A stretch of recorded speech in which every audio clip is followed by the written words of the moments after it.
Hello students, welcome to Shiny Maths. 9ஆம் வகுப்பு எடுத்துக்காட்டு 6.11 பார்க்கலாம்.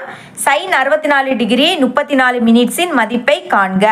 இதோட மதிப்பு கண்டுபிடிக்கணும். சரிங்களா? தீர்வு ஃபர்ஸ்ட் அதை எழுதிக்கலாம். sin 64 degree 34 minutes. இப்போ இதை பிரித்து எழுதிக்கணும். முதல்ல sin 64 டிகிரி, அந்த டிகிரியை மாற்றாதுங்க, அதை அப்படியே எழுதிருங்க. இப்போ இந்த மினிட்ஸை பிரித்து எழுதிக்க போகிறோம். மொத்தமாக எத்தனை மினிட்ஸ் உண்டு? 60 மினிட்ஸ். அப்போ 6ஆம் வாய்ப்பாடு 34 6ஆம் வாய்ப்பாடில் வராது. இதுக்கு முன்னாடி எது வரும்னா 30 வரும். 6 30.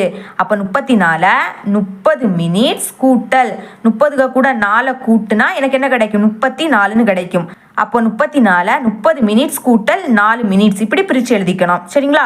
ஃபர்ஸ்ட் வாரது 6ஆம் வாய்ப்பாடில் வாரதை தான் நீங்கள் ஃபர்ஸ்ட் எழுதிக்கணும். ஞாபகம் வச்சுக்கோங்க. இப்போ ப்ளஸ்ஸுக்கு முன்னாடி இருக்கக்கூடியதோட மதிப்பு கண்டுபிடிக்கலாம். எழுதிக்கலாம். முதல்ல sin 64 டிகிரி 30 மினிட்ஸ். சரிங்களா? இஸ் ஈக்குவல் டு இதோட மதிப்பு கண்டுபிடிக்கலாமா? இங்கே சைன் இருக்கிறதுனால 6ஆம் பாடத்துக்கு பின்னாடி அட்டவணை இருக்கு. அதில் நேச்சுரல் சைன் இதை தான் நீங்கள் பார்க்கணும். சரிங்களா? இங்கே சைன் இருக்கிறதுனால நேச்சுரல் சைன். ஓகே, இப்போ இங்கே என்னது? கோணம் என்னது? 64 டிகிரி. அப்போ கோணம்னா நீங்கள் இங்கே பார்க்கணும். சரிங்களா? இங்கே 64 டிகிரி இருக்கா? இதில் இல்லை. அப்போ அடுத்த பக்கத்தில் இருக்கும். இங்கே நேச்சுரல் சைன் தான். ஓகே, கோணம் 64 டிகிரி இன்னும் இருக்குது. சரிங்களா?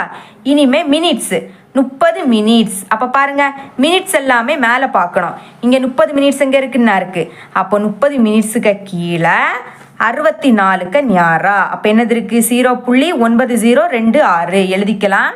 0.9026. இனி 4 மினிட்ஸ். இதோட மதிப்பு கண்டுபிடிக்கலாமா? ஓகே, இப்போ கோணம் மாறாது. கோணம் அதே தான், sin 64 டிகிரி அதே தான்.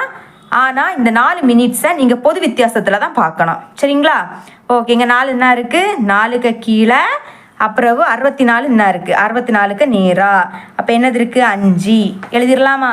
5ன்னு எழுதிக்கலாம். இதை கடைசி நம்பருக்கு நேராக தான் எழுதணும். இனிமே இங்கே சைன் இருக்குது. உங்களுக்கு சைனோ இல்லைன்னா டேன் இருந்துன்னா இதை நீங்கள் கூட்டணும். இதை இது காசு இருந்தால் கழிக்கணும். ஞாபகம் வச்சுக்கோங்க.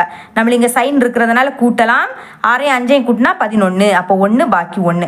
2 1 கூட்டினா 3. அப்புறம் 0 9. அடுத்த புள்ளி இருக்குது, அதுக்கப்புறம் 0. இதுதான் என்னன்னா சைன். எழுதிக்கலாம். சைன் 64 டிகிரி 34 மினிட்ஸோட மதிப்பு. பார்த்தீங்களா? ஈஸி தான் இதுவுமே. ஓகே, இவ்வளோ தான் இந்த சம். எடுத்துக்காட்டு 6.12 பார்க்கலாம். காஸ் 19 டிகிரி 59 மினிட்ஸின் மதிப்பை காண்க. இதோட மதிப்பு கண்டுபிடிக்கணும். சரிங்களா? தீர்வு ஃபர்ஸ்ட் அதை அப்படியே எழுதிக்கலாம். Cos 19 degree 59 minutes is equal to cos, எப்போவுமே டிகிரியை மாற்றக்கூடாது, அதை அப்படியே வச்சுருங்க. இனி 59 மினிட்ஸ் இதை மாற்றணும். அதாவது 59 நம்மளுக்கு 6ஆம் வாய்ப்பாடில் வராது. இதுக்கு முன்னாடி எது வரும்னா 54 வரும். 9 54. அப்போ 59 மினிட்ஸை 54 மினிட்ஸ் கூட்டல் 54 கூட 5 கூட்டுனா 59ன்னு கிடைக்கும். அப்போ 5 மினிட்ஸ். புரியுதுல உங்களுக்கு? 59 மினிட்ஸை 54 மினிட்ஸ் கூட்டல் 5 மினிட்ஸ் இப்படின்னு எழுதியிருக்கோம். ஞாபகம் வச்சுக்கோங்க. ஃபஸ்ட்டு எப்போவுமே 6ஆம் வாய்ப்பாடில் வாரது தான் நீங்கள் முதல்ல எழுதிக்கணும். ஓகே, இப்போ ப்ளஸ்ஸுக்கு முன்னாடி இருக்கக்கூடியதோட மதிப்பு ஃபஸ்ட்டு கண்டுபிடிக்கலாம். அதுக்கு முதல்ல அதை அப்படியே எடுத்து எழுதிக்கலாம். Cos 19 degree 54 minutes is equal to, இங்கே காசு இருக்கனால அந்த அட்டவணையில் நேச்சுரல் கொசைன் அதை தான் நீங்கள் பார்க்கணும். ஞாபகம் வச்சுக்கோங்க. ஓகேங்களா? கோணம் என்னது? 19 டிகிரி. கோணம்னா இதுக்கு நேராக தான் பார்க்கணும். 19 டிகிரி எங்கே இருக்குன்னா இருக்குது. சரிங்களா? நெக்ஸ்ட் மினிட்ஸை பாருங்க. 54 மினிட்ஸ். மினிட்ஸ் எப்போவுமே மேலே பார்க்கணும். 54 என்ன இருக்குது. அப்போ 54க்கு கீழே 19க்கு நியாரா. கோணம் 19க்கு நியாரா. அப்போ என்னது இருக்கீங்க? 0.9403 எழுதிக்கலாம். 0.9403. இனி 5 மினிட்ஸ். சரிங்களா? இப்போ கோணம் மாறாது. காஸ் 19 டிகிரி தான். 19 டிகிரி தான். ஆனால் இப்போ செகண்டாக இருக்குது பார்த்தீங்களா? 5 மினிட்ஸ். இதை எங்கே பார்க்கணும்னா பொது வித்தியாசத்தில் பார்க்கணும். பொது வித்தியாசத்தில் 5 எங்கே இருக்குது? என்ன இருக்குது. அப்போ 5க்கு கீழே நெக்ஸ்ட் 19 எங்கே இருக்குன்னா இருக்குது. 19க்கு நியாரா. அப்போ இங்கே என்ன வருது? 5. அப்போ எழுதிக்கலாமா?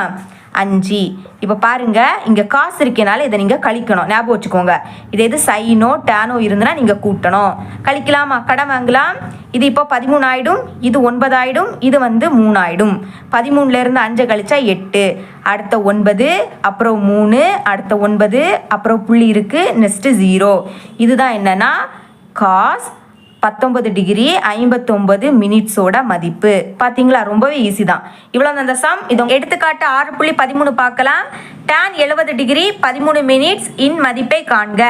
இதோட மதிப்பு கண்டுபிடிக்கணும். ஃபர்ஸ்ட் எழுதிக்கலாம். tan 70 degree 13 minutes is equal to, எப்போவுமே கோணத்தை மாற்றவே கூடாது, அதை அப்படியே வச்சிருங்க. tan 70 டிகிரியை மாற்றக்கூடாது. இனிமேல் இந்த மினிட்ஸை மாற்றலாம். அதாவது 13 ஆறாம் வாய்ப்பாடில் வராது. இதுக்கு முன்னாடி எது வரும்னா 12 வரும். 6 12. அப்போ 13 மினிட்ஸை 12 மினிட்ஸ் கூட்டல் 12 கூட 1 கூட்டினா என்ன கிடைக்கும்? 13ன்னு கிடைக்கும். சரிங்களா? இப்போ 13 12 மினிட்ஸ் கூட்டல் 1 மினிட்ஸ் இப்படி மாற்றி எழுதியிருக்கோம். ஞாபகம் வச்சுக்கோங்க. ஃபர்ஸ்ட் எப்போவுமே எழுதக்கூடியது ஆறாம் வாய்ப்பாடில் வாரதை தான் ஃபர்ஸ்ட் எழுதணும். ஓகே, இப்போ ப்ளஸுக்கு முன்னாடி இருக்கக்கூடிய மதிப்பை ஃபர்ஸ்ட் கண்டுபிடிக்கலாம். ஃபர்ஸ்ட் அதை எழுதிக்கலாம். tan 70 degree 12 minutes is equal to, இங்கே tan இருக்கிறதுனால அட்டவணையில் நேச்சுரல் டேஞ்சன்ட் அதை தான் பார்க்கணும். ஞாபகம் வச்சுக்கோங்க. இங்கே 70 டிகிரி, அதாவது கோணம் 70 டிகிரி. அப்போ கோணத்துக்கு கீழே 70 எங்கே இருக்குன்னு பாருங்க, என்ன இருக்குது. அப்புறம் மினிட்ஸ் என்னன்னா 12 மினிட்ஸ் எல்லாமே மேலே தான் பார்க்கணும். 12 என்ன இருக்குது.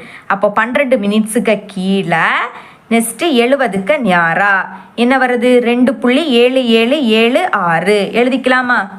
2.7776 கூட்டல் 1 மினிட்ஸ். அப்போ இங்கே எழுதிக்கலாம் 1 மினிட்ஸ் இஸ் ஈக்குவல் டு, இப்போ கோணம் மாறாது, 70 டிகிரி தான். சரிங்களா? 70 டிகிரி என்ன இருக்குது. அப்புறம் 1 மினிட்ஸ் இப்போ எங்கே பார்க்கணும்னா பொது வித்தியாசத்தில் பார்க்கணும். செகண்ட் உள்ளது எப்போவுமே பொது வித்தியாசத்தில் பார்க்கணும். என்ன இருக்குது? 1 மினிட்ஸ். அப்போ 1க்கு கீழே நெக்ஸ்ட்டு 70க்கு நியாரா அப்போ என்ன வரும்? 26ன்னு வரும். எழுதிக்கலாமா? 26. இதை நீங்கள் லாஸ்ட் நம்பருக்கு கீழே தான் எழுதிக்கணும். ஞாபகம் வச்சுக்கோங்க. இங்கே tan இருக்கிறதுனால கூட்டணும். சரிங்களா? சைனும் டேனும் இருந்ததுன்னா கூட்டணும், காசு இருந்தால் கழிக்கணும். கூட்டலாம். 6 கூட்டினா 12. அப்போ 2 பாக்கி 1. 7 8 9 10. அப்போ 0 பாக்கி 1. 7 1 கூட்டினா 8. அப்புறம் 7, அதுக்கப்புறம் புள்ளி இருக்குது, நெக்ஸ்ட்டு 2. இதுதான் என்னென்னா tan 70 டிகிரி 13 மினிட்ஸோட மதிப்பு. ஓகேங்களா? இவ்வளோ தான் அந்த சம். இது உங்களுக்கு கிளியராக அண்டர்ஸ்டாண்ட் ஆகிருக்கும் நம்புறேன். தேங்க்ஸ் ஃபார் வாட்சிங்.